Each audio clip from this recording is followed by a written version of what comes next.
Pasta is one of those great staple foods that probably everyone has in their pantry, everyone's made it. There's versions of it in almost every culture. Everyone's cooked a bad batch of pasta that's overcooked and mushy or clumped together in a big wad of pasta. But here's some tips to make it come out great every time. When you're cooking pasta, first things first, you want to start with a big pot of boiling water. If you have a wider bottom, it will heat up a little bit quicker. But the biggest thing you want to worry about is just making sure you have enough water in the pot so that the pasta can move around freely, and that will help it from clumping up. The water will come to a boil faster if you cover the pot with a lid. Some people want to salt the water while it's cold, thinking that it will help the water boil quicker. Studies show that it doesn't make a huge difference unless you're adding a crazy amount of salt to the water. So it doesn't really matter if you add your salt to the water before it's boiling or afterwards. The biggest point is just make sure that you salt it. If you don't salt the water, then the pasta is going to taste really bland and just not right.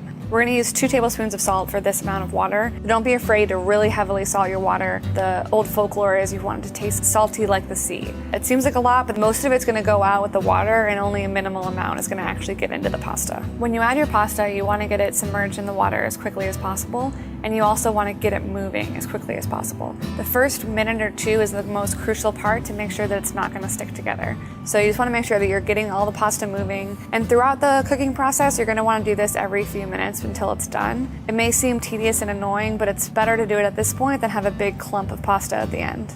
Before you drain your pasta, reserve yourself a cup or 2 of this starchy cooking water. We're going to add this to our sauce later. It's going to give it a nice silky texture without thinning it out too much because of all that starch in there. Really, the only way to tell when your pasta is done is to taste it. When the pasta goes in, you want to set a timer for about 2 minutes before the pasta should be done according to the box. That's a great time to start checking the pasta to see where you're at. And what we're looking for here is for the pasta to be al dente. Al dente just means to the tooth, which means it still has a little bit of bite in the pasta. It's not completely soft when you bite down. Taking it out when it's al dente and still has that texture to it will keep it from overcooking once you add it to the sauce and it cools down enough for you to eat it. So you want to drain your pasta and do not rinse your pasta unless you're using it for a cold pasta salad. If you rinse the pasta at this stage, it's just going to take off all of that extra starch that helps make your sauce really silky and delicious. The longer it sits like this, the more it'll stick together. So immediately after draining, you want to put it into whatever sauce you're going to have. If you're not sure which sauce to pair with your pasta, a lot of it comes down to personal preference.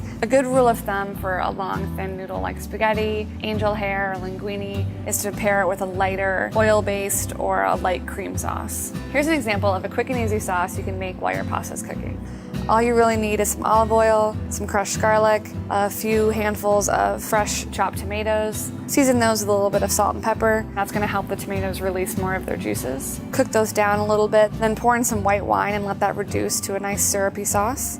And then at this point you can throw your pasta in. Because of the heat of the sauce in the pan, the pasta's going to keep cooking for another minute or 2. And it's going to soak up all of that sauce as well, so it's really going to flavor the noodle in the last minute or 2 of cooking. At the last minute you can add some cheese, fresh basil, and a little bit of that pasta water to kind of finish off the sauce and give it a nice silky, creamy texture.